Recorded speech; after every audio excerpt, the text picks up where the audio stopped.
Hello guys, my name is AK and now will be discuss the historical example of financial bubbles. So let we start.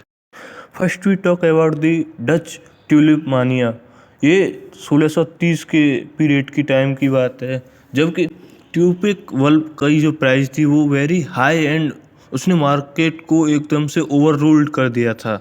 इसके कारण जो investors थे उन्होंने tubewell bulb को खरीदना शुरू कर दिया इस एक्सपेक्टेशन के साथ कि इनके प्राइस हैं जो वो कंटिन्यू राइज ही होते रहेंगे, इसकी वैल्यू में हमेशा राइज ही होता रहेगा, ये never down the value of the ट्यूपिक बल्ब्स।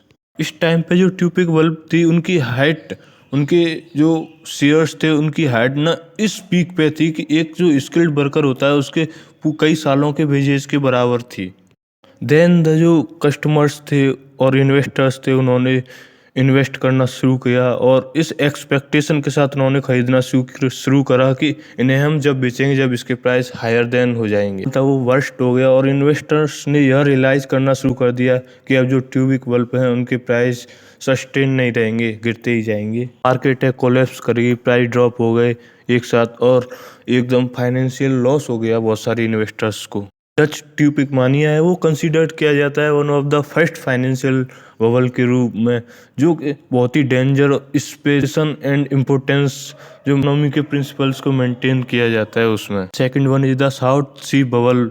उस टाइम पीरियड की बात है, 1700 के ईयर के लमसम की बात है, जब स्टॉक प्राइस थे जो साउथ कंपनी के, जो कि एक ब्रिटिश कंपनी थी, वो मार्केट को मोनोपोली कर रखा थे, कंपनी के शेयर्स और स्टॉक्स को खरीदना शुरू करें इस उम्मीद के साथ कि इनके वैल्यू में कंटिन्यू ग्रो होएगा। ब्रिटिश गवर्नमेंट ने लार्ज फंड ऑफ अमाउंट के डेब्ट्स को लेना शुरू किया वॉर के लिए और नए नए तरीके ढूंढे कि कैसे इसे रिफाइनेंस करें। देन साउथ सी कंपनी ने प्रपोज किया इस पोर्शन को कि हम डेब्ट के एक्सचेंज में उन्हें एक्सक्लूसिव ट्रेड राइट्स देंगे साउथ अमेरिका को, और इस प्रोपोजल को उन्होंने एक्सेप्ट कर लिया और कंपनी के स्टॉक प्राइस थे वो फिर से बढ़ना शुरू कर गया। इन्वेस्टर थे वो इंटरेस्टेड हुए कंपनी के पोटेंशियल प्रॉफिट्स में इन्वेस्ट करने के लिए, बट कस्टमर्स को जल्दी रियलाइज हो गया कि जितना उन्होंने उम्मीद करी थी उतने ग्रेट उनकी एक्सपेक्टेशन के साथ कंपनी प्रॉफिट नहीं दे रही है।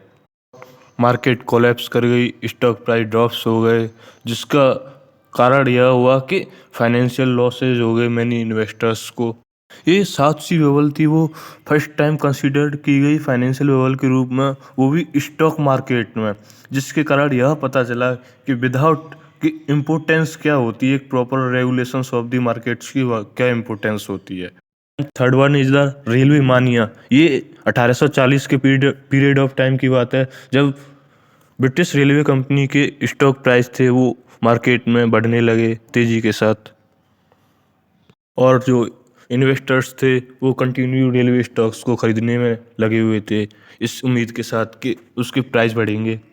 एक तेजी के एक्सपेंशन के साथ ब्रिटिश सरकार ने रेलवे सिस्टम और इन्वेस्टर्स के साथ एक डील साइन की, जिसमें उन्होंने नई टेक्नोलॉजी और नई इनोवेशंस को रिवॉल्यूशन करने का सोचा, जिससे कि ट्रांसपोर्टेशन और कॉमर्स में बहुत हेल्प होती। रेलवे कंपनियों की फॉर्म हुई और स्टॉक प्राइस थे कंपनियों के वो राइज होना शुरू किए। इन्वेस्टर्स ने इन्वेस्ट करना शुरू किया एक पोटेंशियल प्रॉफिट के लिए, जबकि इवेंचुअली फाइनेंशियल बरस्ट और इन्वेस्टर्स को यह रियलाइज होना शुरू हुआ कि नई जो रेलवे कंपनियां हैं वो फाइनेंशियली एक्सपेंस नहीं कर पाएंगी और उन्हें अपने नेटवर्क को नहीं बढ़ा पाएंगी। मार्केट इसी के साथ कोलैप्स हो गई और प्राइस ड्रॉप्स होना शुरू हो गए, जिसका कारण ये हुआ कि फाइनेंशियल इन्वेस्टर्स को बहुत सारा लॉस हुआ, और ये एक बहुत ही स्टॉक मार्केट का फाइनेंशियल बबल माना जाता है। One is the stock market bubble, जो कि 2020 में हुआ।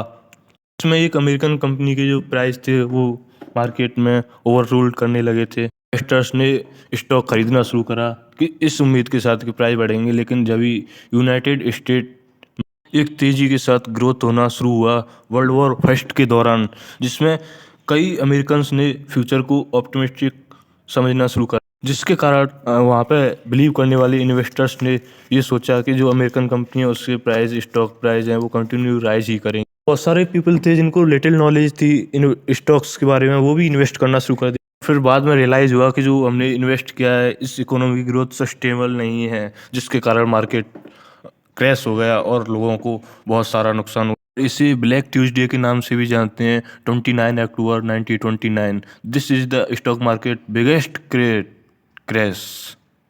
मार्केट डिप्रेशन में चली गई। रियलाइज हुआ कि एक मार्केट में प्रॉपर रेगुलेशन की क्या इंपॉर्टेंस होती है किसी भी मार्केट को सस्टेनेबल बनाने के लिए। नेक्स्ट है डॉट कॉम बबल। ये एक इंटरनेट बबल भी माना जाता है। ये उस टाइम की बात है 1990s और अर्ली 20s की बात है जब इंटरनेट बेस्ड कंपनीज के प्राइस हैं वो स्टॉक मार्केट में वेरी हाई राइज करने लगे, जिसके कारण इन्वेस्टर्स ने अपनी एक्सपेक्टेशंस के अनुसार कंपनीज के शेयर्स को खरीदना शुरू किया। During the time many new company internet companies थी, अमेजोन गूगल जो कि क्विकली लोगों को कर रही थी शेयर्स। रैपिड ग्रोथ के साथ ये इंटरनेट बेस्ड कंपनीज इंक्रीज कर रही थी ऑनलाइन शॉपिंग, ई कॉमर्स और न्यू फॉर्म्स को, कम्युनिकेशंस को, जिसके कारण इनकी हाइप है वो बहुत ज़्यादा बढ़ गई और फ्यूचर एक पोटेंशियल दिखने लगा इन कंपनियों का। इन्वेस्टर्स को रियलाइज हुआ कि कंपनी है वो ओवर वैल्यूड हो गई और स्टॉक प्राइस में, लेकिन इनकी रियल बिजनेस में कोई मॉडल और रेवेन्यू सिस्टम नहीं है। इसके कारण बहुत सारी डॉट कॉम कंपनीज थी वो बैंकरप्ट हो गई, स्टॉक प्राइस क्रैश हो गए उनके और फाइनेंशियल लॉसेस हो गए। कॉम बबल ने यह रिमाइंड कराया कि प्रॉपर एनालिसिस और बिना इन्वेस्टिगेशन के किसी भी कंपनी में इन्वेस्ट करने के क्या क्या नुकसान हो सकते हैं। ट्रांसपेरेंट और एक्यूरेट इन्फॉर्मेशन के स्टॉक मार्केट में इन्वेस्ट नहीं करना चाहिए। नेक्स्ट है हाउसिंग बबल, जो कि अर्ली 2000 की ही बात है, जहाँ पे जो हाउसिंग के प्राइस थे वो यूनाइटेड स्टेट कंट्रीज में बढ़ने लगे थे और इजी क्रेडिट पे सारी चीज़ें मिल रही।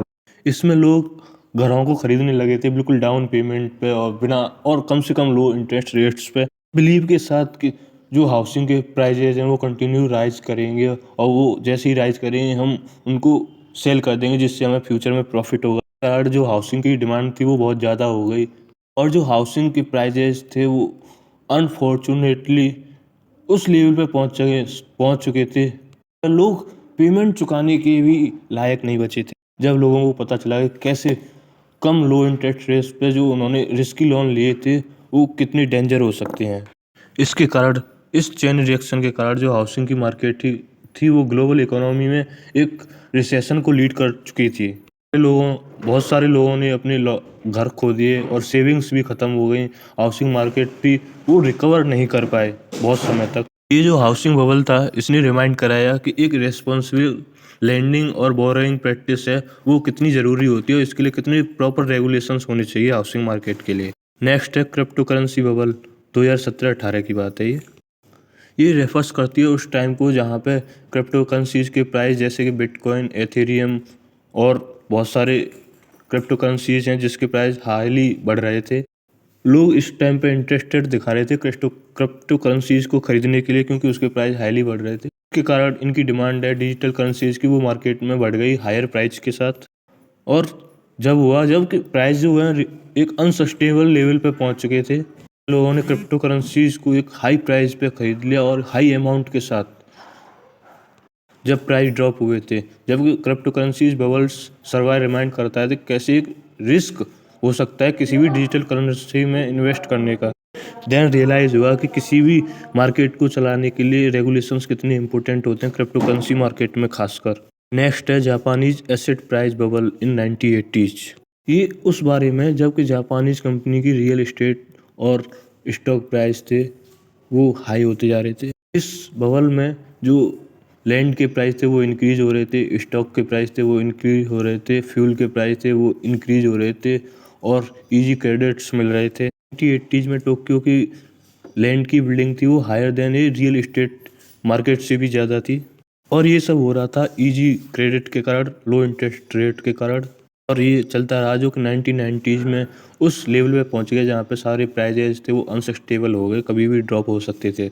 इस टाइम को जापान का सबसे मोस्ट रिसेशन टाइम माना जाता है, डिकेड माना जाता है, जहाँ पे कंपनीज के प्राइस थे वो बहुत डाउन हो गए और जापान की इकोनॉमी रिकवर करने में स्ट्रगल करने लगी। और इसने बताया कि एक फाइनेंशियल मार्केट में मोस्ट इम्पोर्टेंट सबसे रूल्स और रेगुलेशंस होते हैं किसी भी मार्केट के लिए।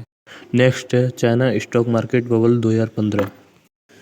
ये रेफर करता है कि स्टॉक मार्केट थी जो चाइना की, उसमें सारे स्टॉक्स के प्राइस थे वो कैसे हाई होने लगे ड्यू टू प्रॉपर रेगुलेशंस, जहाँ पे इन्वेस्टर्स तो इन्वेस्ट कर ही रहे थे, इसके साथ साथ जो इंडिविजुअल जो कि छोटे छोटे लोग थे वो भी अपने एक्सपीरियंस करने के लिए इन्वेस्ट कर रहे थे स्टॉक मार्केट में। ये सब हुआ इजी क्रेडिट के कारण, लैक ऑफ ओवरसाइट के कारण, और लोगों ने बिलीव किया कि गवर्नमेंट है चाइनीज वो अलाउ नहीं करेगी कि मार्केट क्रैश हो। ये जून 2015 की बात है जब गवर्नमेंट ने स्टेप लिया मार्केट की तरफ और सभी लैंडिंग्स क्रेडिट्स को रोक दिया और इंटरेस्ट रेट है वो इंक्रीज होने लगे, जिसके कारण स्टॉक प्राइजेस डिक्लाइन कर दिए गए, इन्वेस्टर्स को लॉस हुआ। यहाँ से लोगों की मेंटेलिटी को चेंज आया कि कैसे रेगुलेशंस और इन्वेस्टिगेशन के बिना नहीं करना चाहिए इन्वेस्ट। नेक्स्ट वन है Spain housing bubble and Ireland in 1920s। Next है housing bubble in Spain and Ireland in 2000s refers to the period of time where the housing prices continually rise due to lack of proper regulations. During the period, many peoples of Spain and Ireland, including वो जिनकी less income थी, लो credits थे, उन्होंने भी loans लेना शुरू कर दिया और होम्स को बाय करना शुरू कर दिया। और बैंक्स और अदर लेंडर्स थे जो कि लोन्स वगैरह देते थे, उन्होंने ये मान लिया कि हाउसिंग के प्राइस बढ़ेंगे और उन्होंने देना शुरू कर दिया लोन्स और mortgage. And let 2000s the financial bubble has started, housing price were falling down, जिसके कारण फिर गवर्नमेंट ने प्रॉपर रेगुलेशंस बनाए जिससे फाइनेंशियल मार्केट को ओवरसेट किया जा सके और डेंजरस क्रेडिट से उनके खिलाफ एक्शन लिया